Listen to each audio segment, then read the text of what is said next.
Welcome back to the Elevate Your Best podcast. My name is Michael Danklefs. And I am Bruno Martins. And today we're going to talk about ego projection versus manipulation. So why is this important? So ego manipulation, what are those things that's what we're going to be talking about? And what we're going to be doing is look at several ways on the ways that this manifests in our lives, as well as what we can do about it. We're breaking it down in a couple of different pieces. So everything we project outside of ourselves is our ego, and we're digging into that, as well as narcissistic people. How do they correlate? How do they connect? Similarly, we're dumping into the challenge of authenticity, because if you are a big ego person, are you also authentic or not? And then we'll be touching into what we can do about balancing these two aspects, and how do we create a safe environment and becoming a leader in our space, in our environment, in our lives. So really want to kind of start in on this idea of what is the ego. So I know that there's a psychologist perspective on this. There's ways that Carl Jung talks about it. There's different perspectives on what the ego is.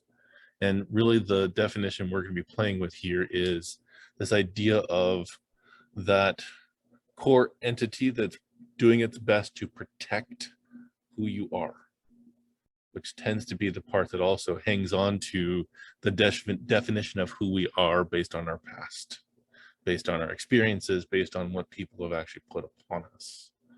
So Bruno, how would you say that you approach this very small word with a very big concept behind? Yes, it is indeed a very big concept because when I think of my definition of ego, it makes sense to me.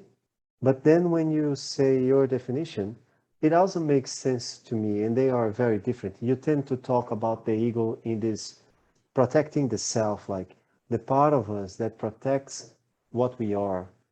And for me, the ego is everything that we project outside. So everything that I project outside is my ego. I had this realization, I believe I mentioned before, during an ayahuasca session, where I was pondering about these questions, about this area of our lives. And then it came to me like, oh, the ego is everything we project outside ourselves. Like it's an image, everything like this maintenance of who we are. And it really dawned on me when I went to drink water. And then one of the persons that was organizing the ceremony came to my side and she was taking care of her stuff, looking to see if everybody was okay. And I was there drinking water and I thought with myself, oh, I should say something. I should say something. Like, how are you? Like, how is the ceremony going? Or things like that. And then when I thought that, I kind of thought with myself, I don't need to say anything. This person is taking care of her stuff. She has things to deal with. This is just me trying to make a maintenance of my image, projecting something outside. And then I was like, this is my ego. So this was a second level of this realization. Everything I say as well is my ego. So that helped me to deal with a little bit with not saying unnecessary things that I had the urge to say before. And now I understand that this is just me trying to maintain myself. And it relates with what you said.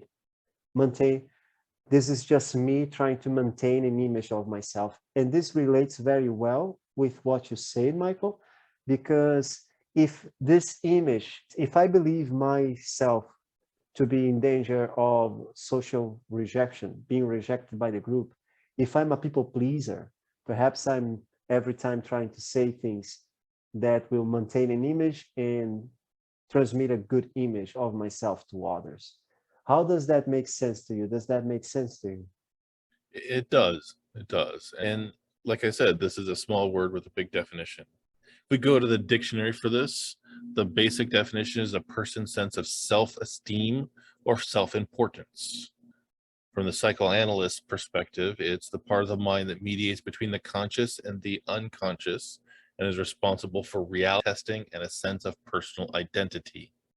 But philosophically, it's really a conscious thinking subject, which means in this case that your ego or an ego is not something that you will really get from a dog or an insect.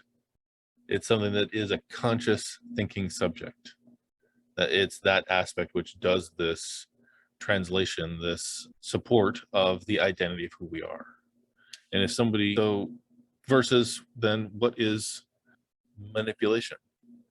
And manipulation when it comes to between two people is generally something we consider to have a negative connotation to it, has a negative meaning to it. But if I'm going to manipulate a pencil, I'm going to be moving it through space. I'm going to put it in a place where I want it to be. Even my dad worked for IBM for a really long time. And they talked about you don't bend something, you manipulate it. Because bending something means you get to break it. You actually mold it into the form that you want it to be. But in interpersonal relationships, if I'm trying to manipulate you, it means that I'm trying to change the way that you actually see something. So this is why we wanted to talk about this balance of these two different ideas, is to project my ego out into the world. We talked a little bit about shadow in the past, and that could certainly be this external representation that we're projecting out into the world for us to interact with, versus manipulating the situation around us in order to better serve ourselves, better serve other people. And I think that's really what I wanted to unpack, this word of manipulation, and see there's times that it's actually helpful to arrange things so that they head in a direction that's in the best interest of everyone else. Both of these can be this idea of self-importance and self-centeredness, where I think that both of them can go off the tracks. If I'm only serving my ego to actually make myself seem better than I am or different than I am, is when we can come into some challenges and some roadblocks, because some people are intuitive enough to see through all of that self-importance and that self-centeredness. And it's like, for what reason are you doing this? Are you manipulating me to actually take my pride, my judgment, my money, my own character, or what? So that's really kind of want to jump in and unpack these two ideas. And it seems interesting the way you put it, the way you showed it to us, Michael, because both of those words, the ego and manipulation, they are usually associated with negative meanings. Nobody really likes to talk about the ego, and people usually don't like to talk about manipulation as well. But both the ego and manipulation, they do not have a negative meaning for themselves. The ego can be a very positive tool. The challenge with the ego is when I mistake this image that I am projecting outside to the world for something that I really am. I don't understand, oh, this is just a projection. It's just the way people are seeing me. It's just what I can put out there. But when I start to see, oh, I wish to project this image, but I understand I'm not there yet. Like, I wish to be a business owner or something like that. I wish to be famous or something like that. And then I'm like, oh, I wish to be famous. And I'm working towards it. And I start to talk to people and project this image in the helps of people to understand that's something that I'm striving for, and perhaps even help me to get there. Then the ego might be helpful, because then people will be like, oh, Bruno, he wishes to be this, and he's not there yet. He communicates that as well, and we understand it. So let's help him pave the way to get there. So the ego might be helpful there. And manipulation, it's usually seen poorly when we are doing that only in our own benefit without considering the impact it might have to others. So that can be very negative. But manipulation, if we are manipulating things in a group on the best interest of everybody in the group, and we are seeing if there is some negative consequences, minimizing those negative consequences, looking to neutralize them, take them out, and only have positive influences to the group, then we don't use the word manipulation anymore. We use the word leadership, that we will talk further in this podcast. So none of those words, none of those concepts are actually intrinsic negatives, but they are usually seen as negatives by people in our society, which kind of prevents us from actually using those things as the important tools that they can be in our lives. Absolutely.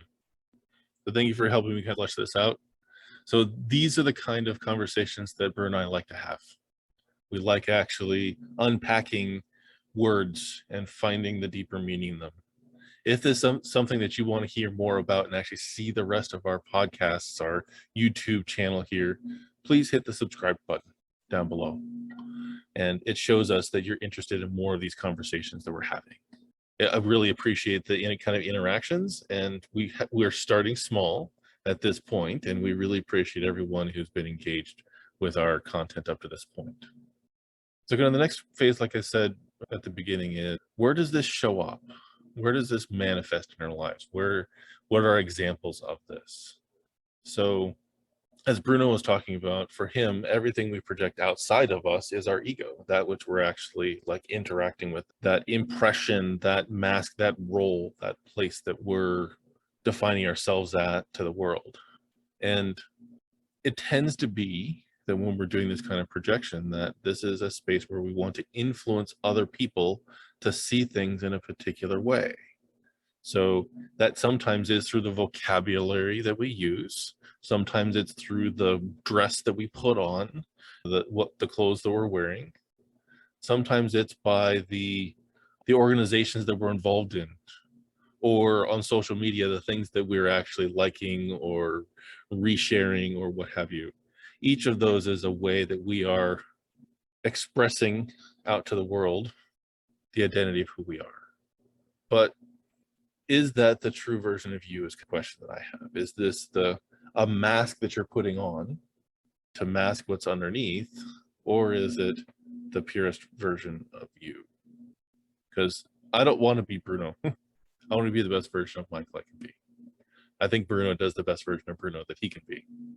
So, Bruno, what are your thoughts on that?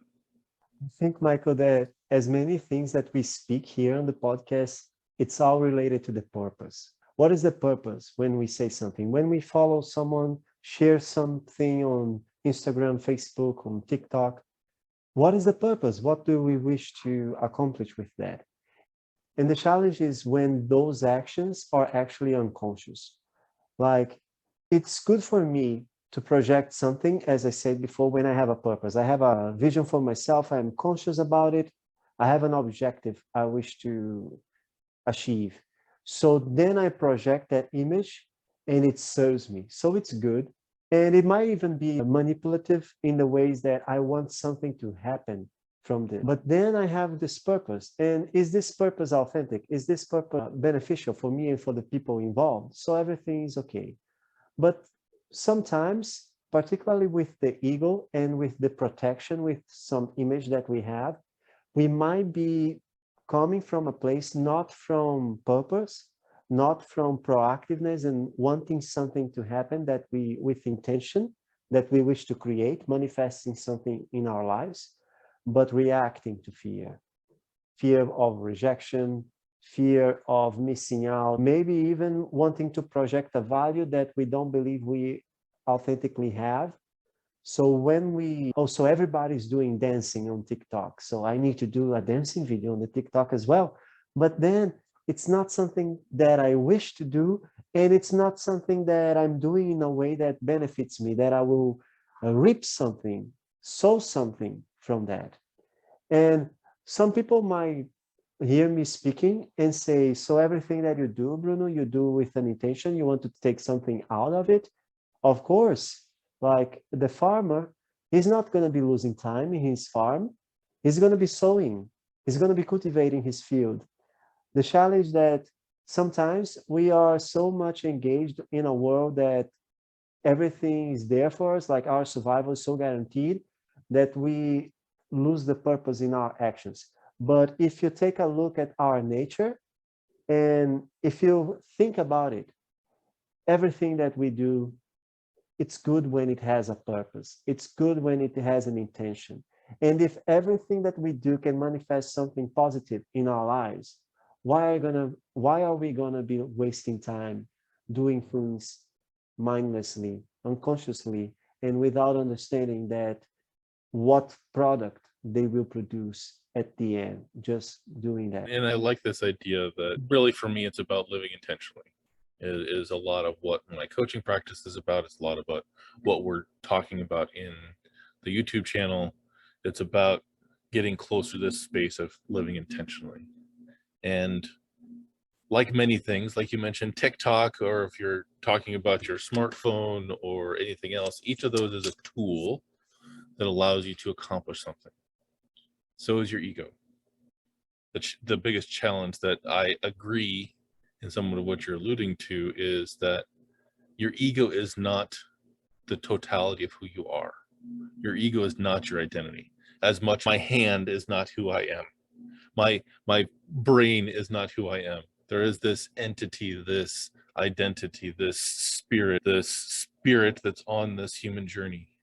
I think that ego is one of those tools, just like our hands and our feet, our brain, our skills, each are tools to get to a particular end. And it's when we're living unintentionally is whenever we either consider those tools to be us or those tools are using us instead of us using those tools. And it's this biggest challenge of, is my spirit the entity of who I am inside of my body? Is it outside of my body? Or is it just this unseen thing that I can't really put dimensions on? And I would actually go towards that last concept of this entity or this identity that I'm carrying through as using all of these features to express myself. Even if we talk about ego projection, this is the avatar by which I'm actually interacting with this world that we're in. If you want to call it the matrix, or if you want to call it whatever you want to call this experience that we're having. And the ego is one of the ways that we actually interact with that. And when this gets out of hand, I think is when we start looking at this idea of narcissistic people. And I've seen a couple of videos and a couple of posts recently about how to interact with narcissistic people. If we go back to, once again, who Narcissus was, where that term came from, is from mythology of someone who actually was looking into a pool, got lost looking at themselves.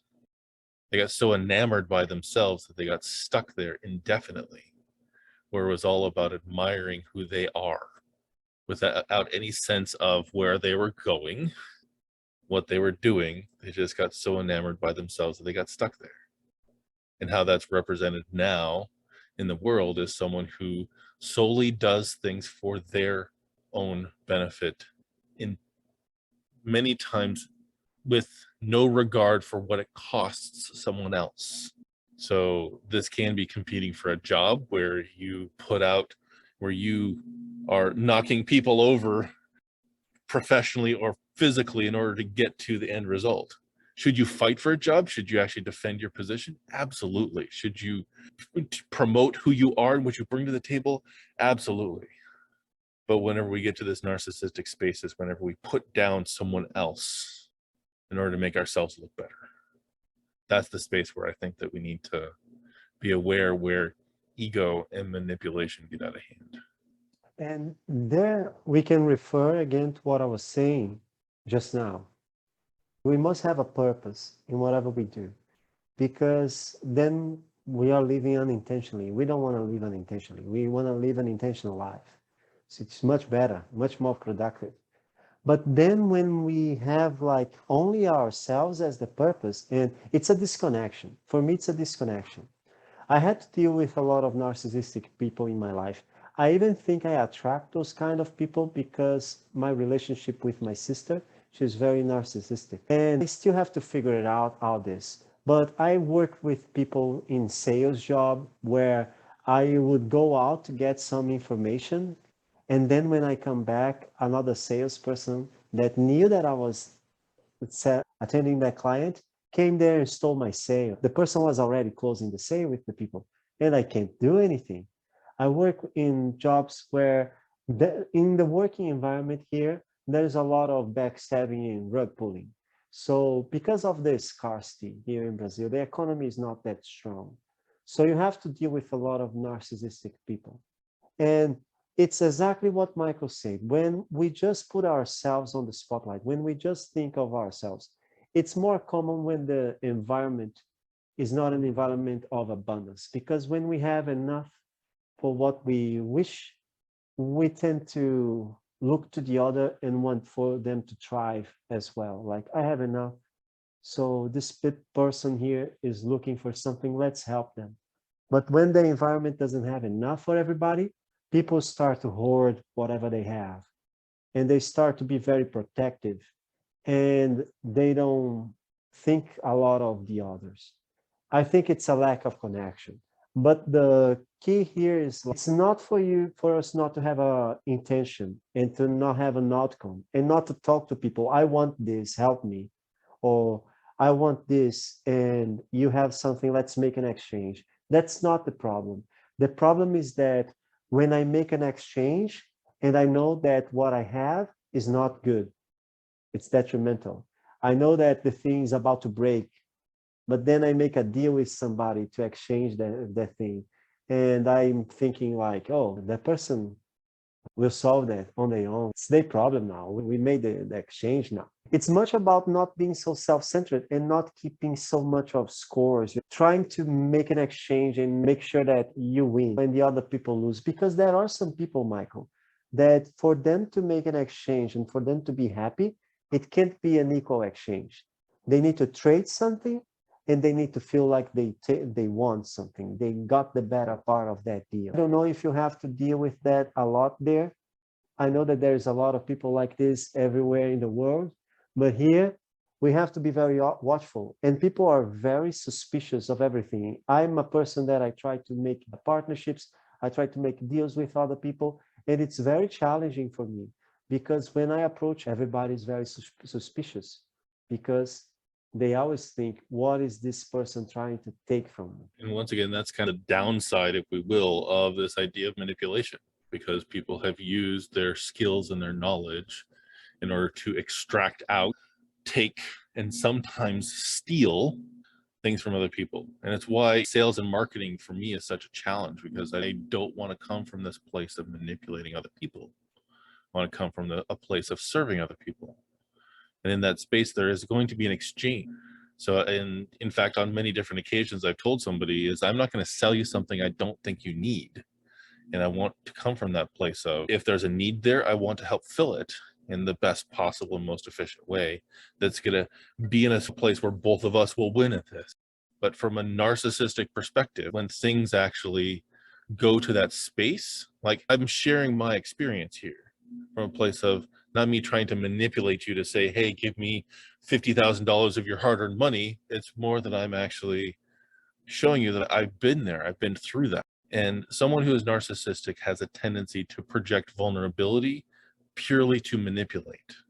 I can't tell you the number of times whenever I've observed this happen. In fact, Bruno and I had a mutual experience with this, is let me open up my heart and say that I'm struggling here. And then here's how you can help me is by giving me your money or giving me this. And it's like opening up vulnerability just to close on a sale with no pause, with no, that I know it's a personal thing for me, is that it feels slimy, it feels manipulative, and it actually turns me off because it then feels like the vulnerability that you just went into was purely to get something out of me. And that to me is a total turnoff when it comes to business. But then it comes the challenge, Michael. Like, I know that most of people, this is a very sensitive topic because if we really take a look at what's out there in the world, like people that are even producing content, most of them are very manipulative and they are we can say that they are narcissistic and they are taking a lot. For example, I have seen videos and those people, they put this out there, like they publish this content. I have seen videos of two very famous people speaking with each other, and then one asks to the other, if the person just has $1,000, it's Christmas, and they didn't bought the gifts for their kids yet, would you tell them to buy the gifts for their kids or to buy your course? And the guy answered with, no, not a blink of an eye. Tell them to buy my course. Like, it's the best option. But sometimes it's not the best option. And then it comes the challenge, like how can we be authentic in a world where everybody is like manipulating to take what they want? So if the culture is of manipulation, if the culture is I will project something that I do not have, like a Lamborghini or something like that, like CoffeeZilla, he debunks a bunch of, it's a YouTube channel, CoffeeZilla. He debunks a bunch of scammers and he makes a lot of jokes and he has a $10 million studio and it's all CGI and he has a Lamborghini there in his office, in the middle of the office, all CGI. And he makes a lot of fun of that because that's what people do. They rent Lamborghinis. They like that guy, famous Ty Lopez. He projects a lot of things and then take out of people that are desperate because they want to fit in. If the society is projecting all those things, they want to fit in. The ego, like we can be manipulated through our ego as well. Because if we take a look at society and everybody is doing X thing, in this fear of rejection, in this wish to protect ourselves and be part of the group, we might be manipulated. And marketing, Michael, it's like I studied a lot of marketing and we learn about the mental triggers, psychological triggers and things like that. And you take a real look at that, it's all about manipulation. People say buying is not a rational process, it's an emotional process. I have a lot of hard time selling things because I tend to explain people what is the benefit, like you do that, like the logic behind of things, like, hey, we will do this and then that will happen and you have a benefit. And for more that it makes sense that the person will have a benefit, people might not buy because the purchase moment is an emotional moment. So people, they buy because they are triggered. I buy products that I didn't actually need it because of the marketing campaign that triggered me. And then later on, I'm like, why did I bought this? I'm not using this. I spent so much money on this. And it was because of an emotional moment that I have. So how do we live in this world? And we that want to be authentic, that want to make exchanges that are positives, how can we be authentic and put ourselves out there and still be thriving in this environment where everybody, we might even have a better product, but then there is somebody out there that is pushing out the buttons and the person is just falling in this trap. It's very challenging. It's very challenging to me to deal with that, Michael. I don't know if you feel challenged by that as well. Absolutely. And it's one of the things that, at least for me, is the challenge around this idea of marketing is I know that there's a perspective that I bring to the coaching that I do. And I feel slimy if I poke at everybody's pain points and where they're hurting and say, hey, when I poke here, does it hurt? If I stop poking here and you pay me to stop poking here, then you can feel better. It doesn't, that actually makes me feel like I'm manipulating people versus discovering where people want to go, where they want to be, and then helping them dig a little deeper to find out what is the barrier there and then supporting them to go through it.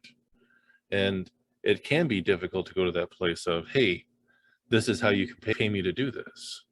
Because it's, to me, it is a fine line between serving.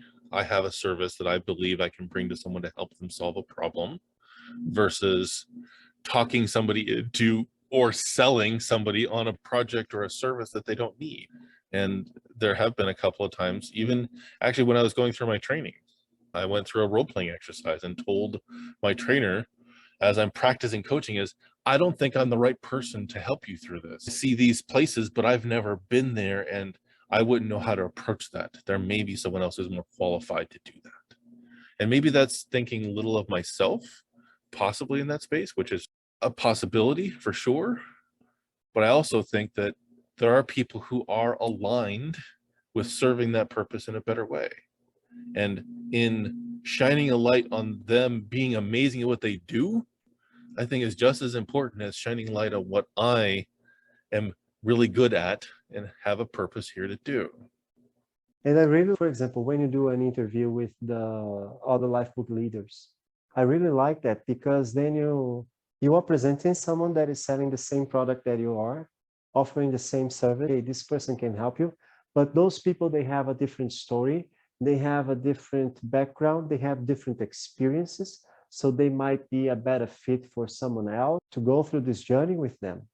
And that's very cool. And I really believe that we can do marketing. We are learning how to do that here on the Elevate Your Best. We can do marketing in an authentic way. We can create a real connection with people and actually find the people that are interested in what we can do and that we will actually benefit them truly, and then close a deal with these people. And it's like choosing the road less traveled by. There's that poem, like, I chose the road less traveled by, and that made the whole difference. And it's choosing this because being manipulative and projecting images that we are not, it's not actually ourselves, like projecting a bigger image than we are to attract people, it's the easiest way. It's the easier way. But then when we accept this way and we decide to take it, we are give up an opportunity to grow. We give up an opportunity to learn how do we actually do this in a way that it's beneficial for everybody. So, of course, the ego doesn't need to be some negative thing, and manipulation of something is just changing things, doesn't actually mean that you are changing them in a detrimental way, taking something out that you don't deserve. But the thing is, in order to use our ego in a positive way, and in order to use it to manipulate things in a positive way, it's not easy. It's not the road that everybody's taking. It's not the path that we commonly see. It's the path that it's less traveled by. And how to do that is actually, it takes more from us to learn, to find this information, and to get out there and to be authentic. If it wasn't a challenge, it wouldn't be like, people would not talk like, what do I like? Every time I say people talk about being authentic, I see that there is a challenge involved. Like, how am I authentic? How do I authentically network with others? It's always, how do I do that? It's complicated. It's challenging. It's challenging because few people do that. So the world is not known. It's not so familiar. It's harder to find information because there's less people doing it this way. And again, we tap into the button of culture. Why is it hard? Is it hard because it's just more difficult? No, it's hard. We don't have this culture. And everything we learn by culture is easy.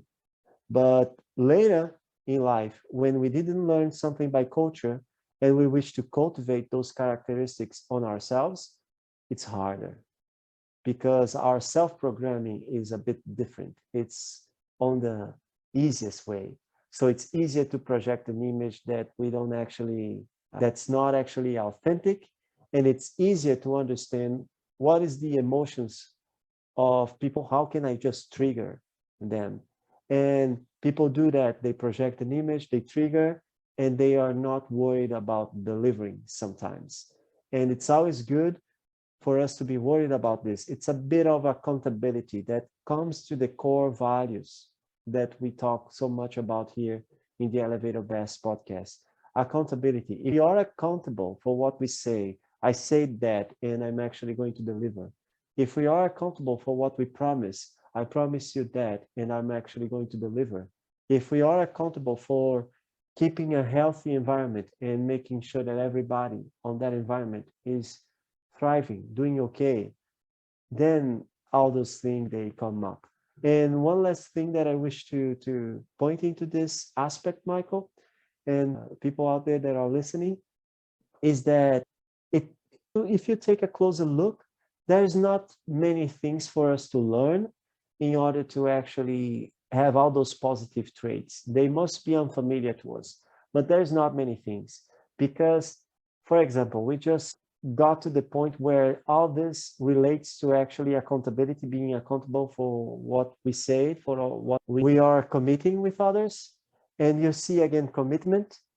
And there is not many values for us to cultivate. If we pay attention in what are those values, and we actually cultivate them in ourselves, we will see that there are few values we can cultivate, and they will make a big difference in our lives.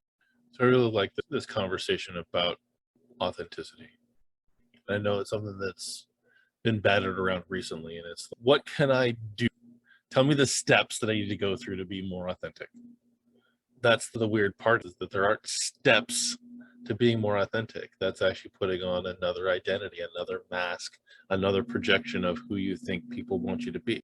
And so when we're actually being fully ourselves without impacting other people's happiness, that to me is actually when we're really engaging this idea of authenticity.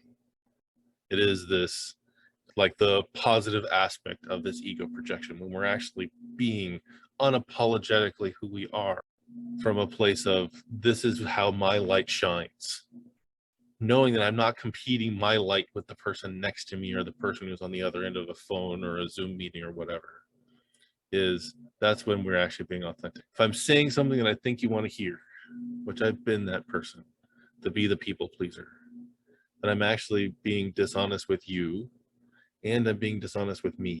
And that accountability is what I really want to nail home here, is being accountable to who we believe we are, who we at the core have discovered who we are. And so that to me is when we're getting to authentic, when we're actually willing to share both lessons, our failures, as well as our wins and our celebrations. I think that both are necessary. When you're willing to say, yes, I did this and I totally messed that up the first 3 times, the first 10 times, the first 20 times before I got better at it, rather than having to be an instant success where you can actually be a parkour expert in a day. No, that actually requires effort. It requires practice. It requires preparation. It requires a commitment to an end. And I think that most skills that we have on the planet come from that place. And it saddens me that authenticity is a skill we have to relearn, because we've been conditioned to instead project out what we want people to hear, what we want people to feel, what we want people to see. And it surprises me as well, and saddens me. For example, in the Mastering Authentic Networking Circle call, we had a former person that came there regularly, that one day this person was feeling a bit bad, and they let it out like, I don't believe, like, I was speaking something about being authentic, and he was like, I don't believe a person can be 100% of the time authentic. We have to pretend, we have to lie, we have to project something that it's not actually there. It's not possible. And I was like, of course it's possible. It's possible if you're okay with who you are, if you're okay on being down sometimes and not having to project an image every time that I'm okay, being afraid of projecting vulnerability. We need to be vulnerable sometimes, even because if we don't project this vulnerability, then we are alone. People will not come there and they will not help us. And sometimes all we need to feel better is that someone get along us and they offer a shoulder, offer attention. Sometimes it's just hearing what we have to say. So if we don't give ourselves this opportunity to be vulnerable, how can they help? How will they do something? And also not being so, this thing about being okay with who we are, not being so attached to the outcome. Because when we are so attached to the outcome, we think, oh, I need to project this and that to manipulate the person. It's manipulation. But when we are not attached to the outcome, let's say I'm a coach like Michael, and I'm going out looking for clients, prospecting.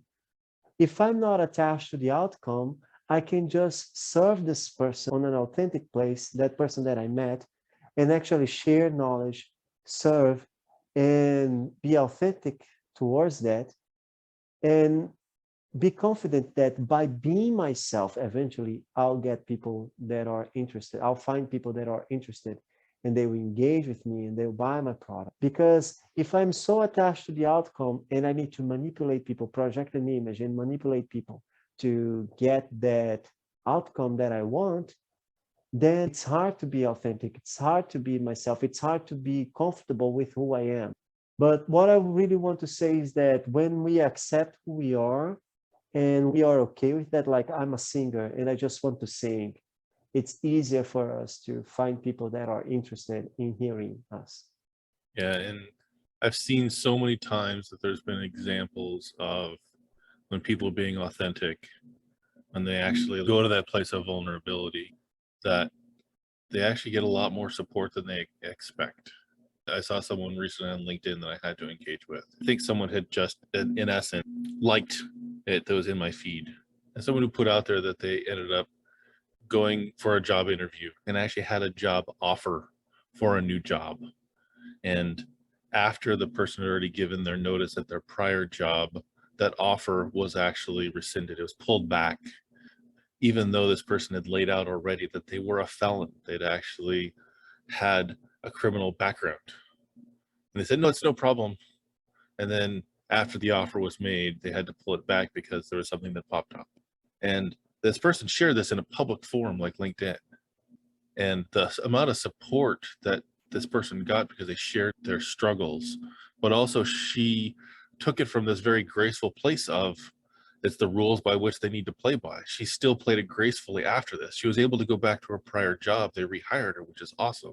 So that former employer got a lot of kudos from a lot of people who are engaging in this. And I'm wondering if this particular person, if they've ever had that much engagement on a single post before ever.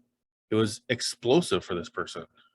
But it's because they went to this place of being vulnerable. And yes, I own my past, and it doesn't need to project into my future. She wasn't putting that out in order to pat herself on the shoulder. She was doing that because it's this business practice that I think is actually antiquated. Is people make mistakes. People actually have challenges in their life, and they've overcome them. And what is the lessons that they actually have extracted from those experiences to then be able to apply into the next one? Now, someone who's a career criminal who hasn't changed what they're doing, I totally understand there continuing to be a stigma there. But for someone who has made some really stupid decisions in their past, to have those still crop up 15, 20, 30 years later, once again, it's one of those things that saddens me. And I'm glad that this person got the support that they did around this, being willing to be vulnerable, not to sell you on something, but just to say, this is my journey, and I hope that you can learn something by it. So that's really, I didn't get the impression from this interaction that this was intended to manipulate, wasn't intended to project out something any different than who they are. It was intended to say, this is who I am, this is what I'm up against. So this whole thing is more a matter of ourselves choosing consciously what are our values, what are our beliefs, and what are our postures. What is our posture towards the world? Because there might be some decisions that were made that something is okay or something is not okay, and we might not identify with that personally, or we might just be better. There are some values that we have in our society that we would just be better if we say, you know what, I don't know who decided that this is okay. I don't know how this come up to the society, but from my self-judgment, I don't think that this is good. I think I'm better off without this. And then we might open hand on this projection of something that it's not real. We might open hand on taking advantage of somebody and making a deal that's not, we know that it's not beneficial to the other person. And again, this steps into choosing the road less traveled, choosing the harder way, not taking the easiest way out, and actually making sure that whatever we do, it's in the benefit of our others. So this kind of leads us, Michael, into thinking, what can we do about that? I know we spoke about a lot of things that can be done, but if we go deeper, what can we do about that? So for me, I think that kind of the best way I've found to practice this is to start with creating a safe environment. So where we can actually practice and discover who our identity is. So my biggest example of that was actually on a men's team, where you bring all the good, the bad, and the ugly, and you bring it out around the fire in a place of non-judgment, where people are there to support you regardless of anything that's going on. So you're not judged externally by your thoughts, the things that you say, and even sometimes the actions that you do, because it's an option then to have others help you extract the lesson from it. But it needs to start from that place. And I know, at least for me, I was married for a long time to someone where it didn't feel to me like a safe environment, because I felt like I was judged at every turn. I felt like I was judged on many different layers of who I was. And not from this place of, hey, I think that I would love to support you to be in a better place around this. It's that you are wrong for being who you are, is how I took it. That wasn't safe. It wasn't safe for me. It didn't feel like a place where I could authentically say what was on my mind. And it gets into this place of, hey, I feel like I'm always walking on eggshells, where you can never be truly yourself. And I think that we need to cultivate more places where this is the norm, rather than, right now, social media is a lot about the highlight reel of somebody's life, not the low points in their life. And then when we start comparing ourselves against that, it doesn't actually serve us to become a better version of ourselves. But in that safe environment, we can discover where other people are coming from, and not from a place of judgment, but a place of curiosity, of understanding how other people are perceiving things, how we are perceived when we say things, so that if we know that when we say these 4 words in a row that these 3 people take it this way, then you at least know the kind of response you're going to get, not from a place of manipulation, which there's been a lot of research done on how can we actually say these 4 words in a row to have people respond like this, but more for a matter of, like, how do I know whenever I'm being heard? Is the words that I'm actually expressing, am I being clear enough in how I'm representing my perspective, so that other people can at least get a gist of where I'm coming from? And this is in personal relationships, this is in professional relationships, this is in relationship with ourselves. Because in a non-safe environment, some of the deepest questions that we need answers to, some of the hardest questions to ask, never come up, because it's not safe, because the answer is actually potentially going to be something that's harmful to us and create more emotional wounds, create more traumas in our life, if it's not in a safe place to come from.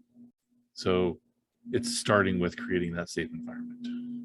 And if we take a look back in our conversation, so many things that we spoke about, they relate to this not feeling safe.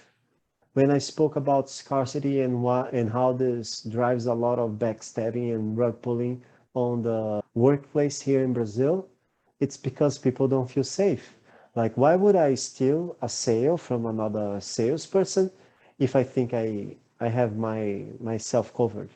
But when I think that I don't have enough, I need more, and I have this urge to get more for myself, then I might do that to another person.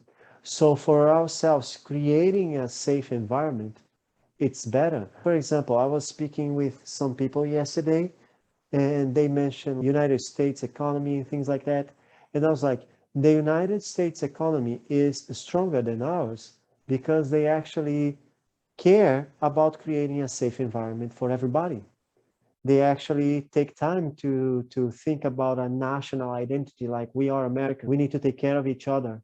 If you go into a community, like you can watch series like The Undercover Billionaire, and that these strange people get into a city and they start to network and people care, they are invested. Oh, you want to create a business here? We love that because that will strengthen our economy. So we wish to support you. And they don't know these people. The concept of the series is a person that has business, it's widely successful, gets into a city that they don't know everybody. They have only a car, $100, and a cell phone with no contacts. And in 90 days, they have to build a business that will be evaluated in $1 million. So if they are evaluated in $1 million, their business, they win. If they are not evaluated in $1 million, they lose the competition. And people, they embrace them, they support them, they help because they wish to take care of the community. But here, things are not so much like that. And people are much like, There was a case here, Michael, that became news of the owner of a shop. It's a food delivery space. And we have like iFood here. And the delivery guy from iFood was charging his phone like a tool of work. If I am the owner of a place and I depend on this delivery guy, it's good for me that he's charging the phone in my shop. He needs to charge his phone. And they recorded, like another delivery guy on the corner recorded the owner of this establishment screaming and saying things to the other delivery guy because he was taking the energy of his shop, saying, you think you can come here into my shop and do whatever you want? Like, it doesn't make sense. But it's when we don't do that, when we don't take care of everybody, it's not a safe environment. It's not a safe environment. Come here ready, do whatever you have to do. I need your service, but don't take anything from me. Like, I want to take something from you. Don't take anything from me. But if we actually think about the contrary, think that that guy, instead of screaming and being aggressive with that delivery guy, he say, hey, you know what? Here is a station.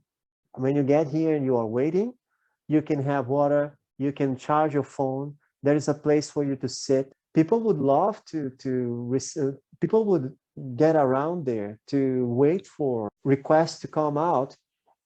What is the word when there is a request of a food and then they receive? It would be an order.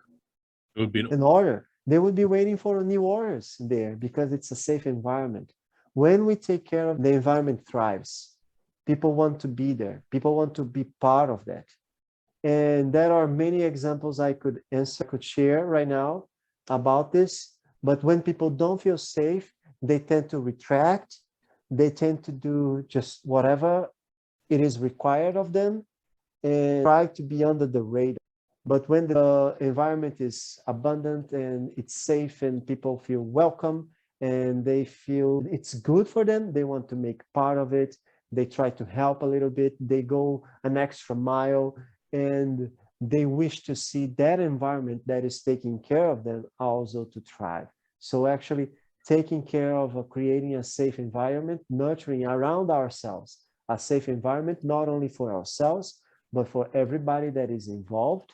It's great. And what a nice ego to project. I like to be near this person because it's safe. They take care of us. What a nice image to project. Right. And it's one of the things that it's the taker mentality. And maybe that's something that we will talk about at some point, the difference between a giver and a taker as one of our future episodes. Is someone who's actually looking to serve is very different than someone who's looking to take. And it goes back to what you were mentioning before, somebody stealing a sale that you've been working on. It's that scarcity mindset.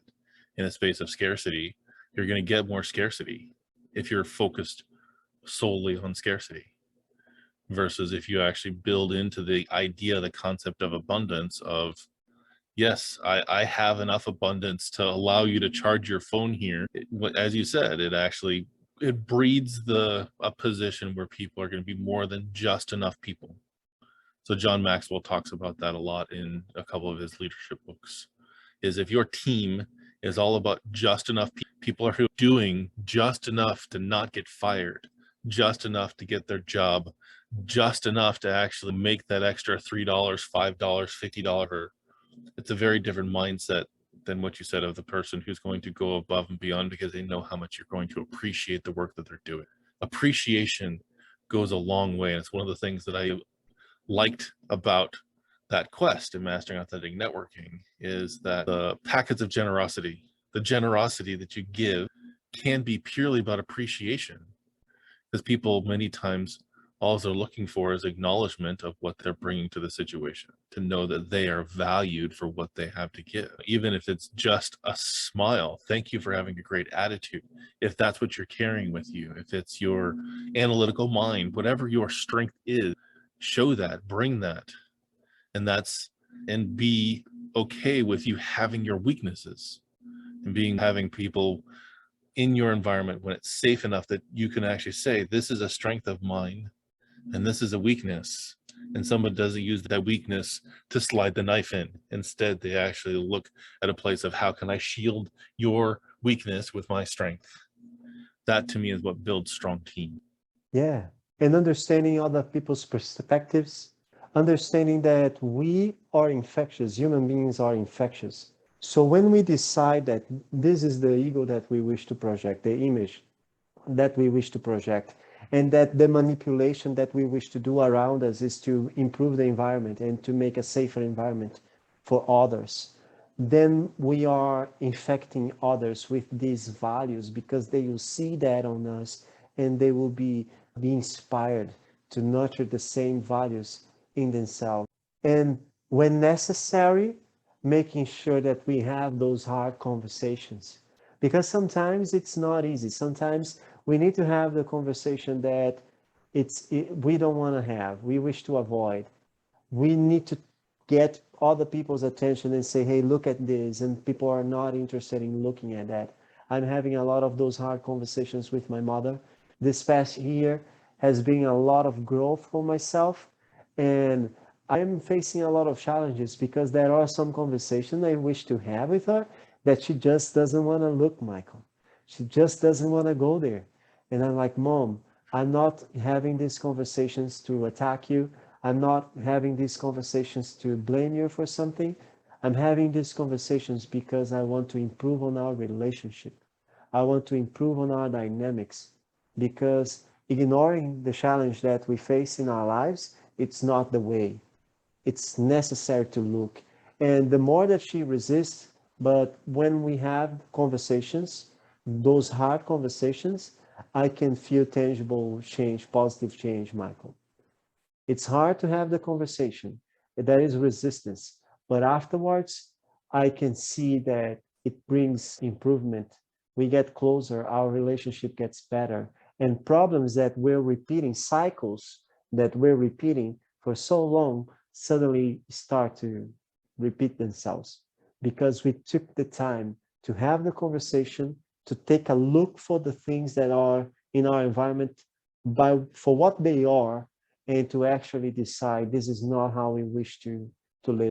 This is not the values that I wish to nurture on myself. Those are not the beliefs that I wish to identify with. This is not the posture that I wish to be, that I wish to hold. And in the conversation that we are having, this is not the image that I wish to project, or this is not the influence that I wish to have in my environment. I wish to make things differently. And if we don't have those hard conversations with ourselves and with people around us, it's hard to change. Absolutely. I kind of want to touch on that, one of those last words that you used in there, which I think is important. So manipulation, in order for it to work between two people, there needs to be some level of influence you have on them. And John C. Maxwell talks a lot about leadership is about influence. It's a matter of building that. It's a matter of putting influence currency into the bank before you can actually guide someone in a particular direction, before you have any authority with them. Even Keith Ferrazzi's book, Leading Without Authority, falls into that same place. Authority being then the title, the rights. I very much appreciate the idea of leadership not coming from a place of manipulation, but coming from a place of influence to help someone get to the next phase of where they need to go. So influence is something that is built so often from vulnerability and authenticity and projecting the version of you so people can resonate with that. And you having that conversation with your mom is stepping into a place of leadership. It sounds like there's a little bit of a challenge there around how much influence you have with her, because the safe environment is not there.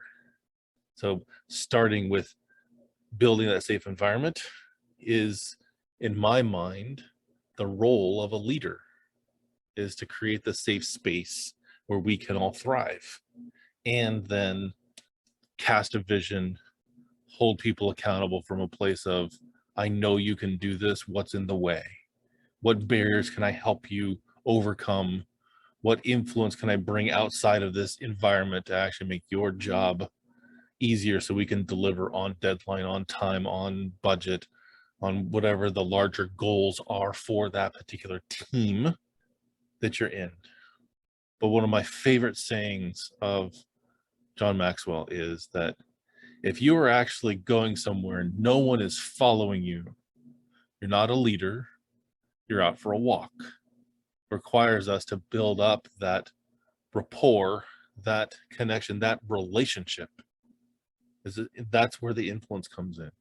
It's like if I show up authentically the same way every single time and something is different about me, that says that something has changed. And I hope that the people that I have surrounding me will actually call me out for that, or at least question or curious about what's different, what has changed.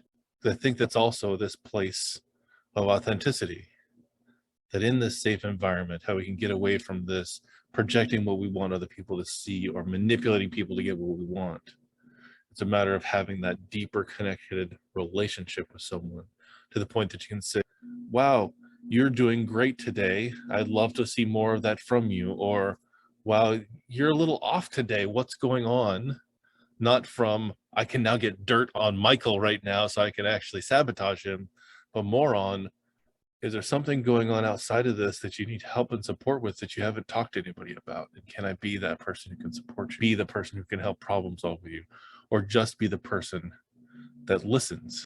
I think that is a key component of being able to get beyond this place of the downside of manipulation and the downside of ego projection, is to actually lead somewhere in your life.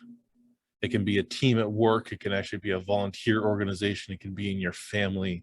It can be in the small space that you actually can maintain, is be a leader in that space by setting what you want to have happen and ensure that it gets done. I think that's really important right now, is having this awareness and appreciation for leadership. And one of this, some of the instances, Michael, where I really feel like I'm leading people, it's not necessary when I'm in the front seat. Sometimes I'm in a class and I see a professor and he's trying to minister his class, he's trying to communicate knowledge. And the instances where I really feel like a leader is when I'm the first follower. The first followers, they are always leaders, because it's necessary to have leadership traits in order to put yourself out there first. So when they ask for something, be the first one to share. Make sure I'm aware, like even when I'm in a party, Michael, I am aware that I influence the people around me.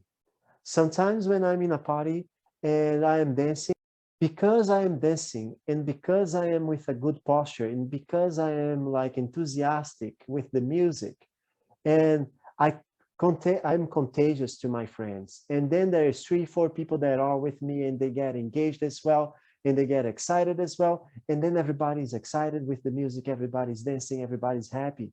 And sometimes I can clearly see how I was an influence in this movement. So sometimes it's not that we will be the front row person, that we will be directly in the spotlight. Sometimes we are in the middle of the crowd, but we can lead. What's the intent of the crowd? What's the direction that the crowd is taking? What is the way things are flowing? Because we are there and we are influencing. Much more important than the leader itself, it's the first followers, or the people that they put themselves out there and that they decide that they will influence how others are feeling. And one other thing that I just realized you mentioned before, and it came to my mind right now, was when you were speaking about taking shortcuts and things like that. You spoke something in that manner, of doing something real quick, like in a day, becoming a parkour specialist in a day or something like that. Is in this process of creating a safe environment and deciding to become a leader and nurturing these traits, not only in ourselves, but in our community, people, our peers and people around us, decide to pay the price, accept to pay the price. Because if we don't accept to pay the price, things will not flow on the best way possible. I might be selling something, and to sell something and provide a good service, I might have to pay for a nicer package or something like that. Some people, they will focus on the price of the package, like, oh, it costs me X amount of dollars to have this package on my product. But then the experience will be totally different, and we can imbue the price of that package in the process, and we can focus, no, but I'll buy this package here, I'll expend this X amount of dollars here, but I'm buying this because I'll sell the product. And when I sell the product, I'll have a profit. So it's worth it. Decide to pay the price. And this might be taking the time to learn something. I took a little while to learn English. It took me 5 years to start actually having conversations in English. And some people that can travel the world, they might see this as an absurd because they can just go to a place where people speak the language they want to learn. And 3 months later, they are speaking the language. But for me, in an environment where nobody spoke English, and I would, from every year, I might find someone that I could have one conversation, the price that I paid was necessary. Because if I didn't pay the price, I wouldn't learn. So accepting that it might be easier or it might be harder, but if we want that outcome, if we want to develop all those traits, nurture all those positive traits in ourselves, there will be a price to be paid. And if we don't pay the price, we don't deserve to have the outcome.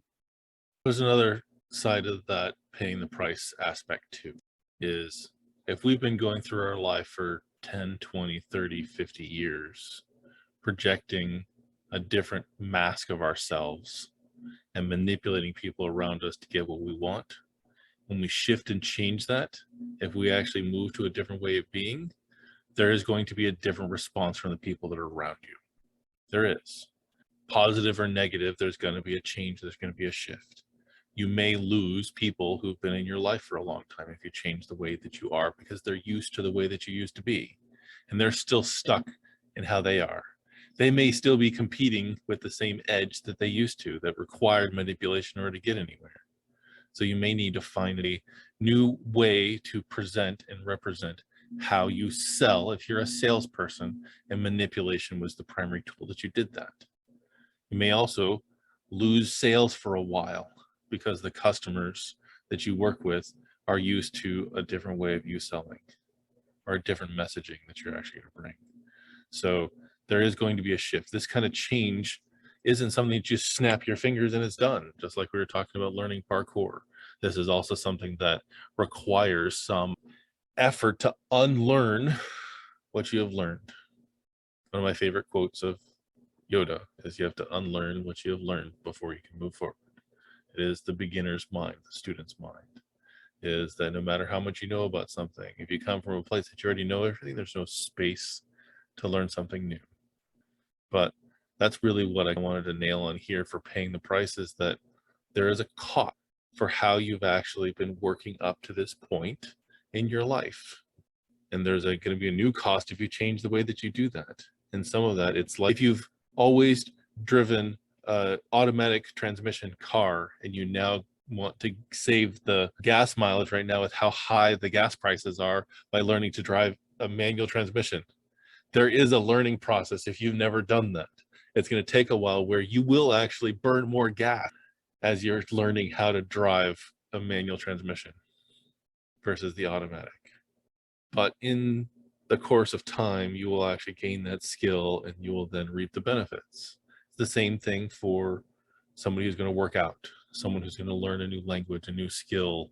Is it's going to be slow at the beginning, and you may actually get to a point where you think that you need to give up on it. But coming into it from this place of, this is the result I want, this is where I need to be, and this is where I'm at right now, it's going to be hopefully fun along the way, but there's also going to be a bit of a struggle as you're learning a new way of being. You're learning a new way to interact with the world and the relationships that you have. So with that, I think I kind of want to wrap up with this idea of ego projection versus manipulation. So we covered quite a bit of ground here, talking about everything that we project outside of us is our ego, that which the face that we put on, and we can project either a story we're making up, or we can project who we are. We touched on how this can manifest as people who are all about themselves, those people who are narcissistic, those people who are willing to do whatever to gain for themselves, even at the cost of others, sometimes especially at the cost of others. We also talked about the challenge of authenticity, because in this society that we're in, there is a fair amount of judgment. So being authentic is definitely, are you willing to put out the skeletons in your closet as well as your wins? And both are scary to share. But creating a safe environment, 2 or 3 people, maybe 5 or 6, that you can actually really discover who you are, is one of the best ways that I've found to build up this skill of being able to work with my ego and influence without manipulation, to become a leader in my life. And up to this point, I would say in the last 5 years, I have chosen to pay the price, and I wasn't willing to before. So with that, I do want to wrap up. Thank you, everyone, for playing along with us. I hope that if there's something that's triggered in you, something that came up, write it in the chat. Show us what this vulnerability and this authenticity thing looks like for you. Let us know if something came up for you. Let us know how you overcome that, especially that fear of posting something in a public forum like YouTube about something that you struggled with. We'd love to have that interaction with you, because as much as right now Bruno and I are having a conversation, we want to have that conversation with you as well. And let us know, what are you struggling with? Where should we take this next? What's a subject that based on where we've been, you think that we can go? We'd love your feedback and see if it's something that we can address and dig into. Thank you again for your time. My name is Michael Danklefs of Elevate Your Best. And I'm Bruno Martins. Thank you for your time as well. And I see you all next week. Bye-bye. Bye now. See you next week.